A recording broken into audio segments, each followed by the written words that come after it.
comments? The member for Etobicoke Centre. Thank you, Mr. Speaker.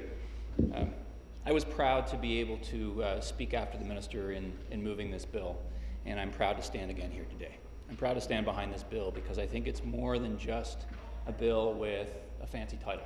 I think it's a bill with a title that reflects what it aims to do, which is to increase accountability and transparency in government. Now, when I was knocking on doors, and I shared this story the other day, and I will share it again, when I was knocking on doors, I heard from many of my constituents in Etobicoke Centre how important it is that government be accountable and that it be transparent. And I think that this bill aims to achieve just that, Mr. Speaker. The people of Etobicoke Centre, and the people of all our ridings, wanted that because they wanted to know how our dollars were spent. They wanted to know that we were getting value for our dollars. And that's why I'm honoured to be working with the President of the Treasury Board on this, who I think is committed to increasing accountability and transparency in government. This is a signature bill, it's a broad-ranging bill, and it does a number of things to increase accountability and transparency, Mr. Speaker. It enables the government to control compensation of senior executives in the broader public sector.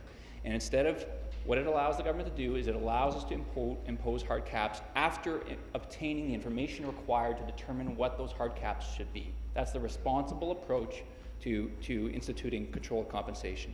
Expands the Ontario Ombudsman role. It requires expense information to be posted online for cabinet ministers, parliamentary assistants, opposition leaders, and MPPs.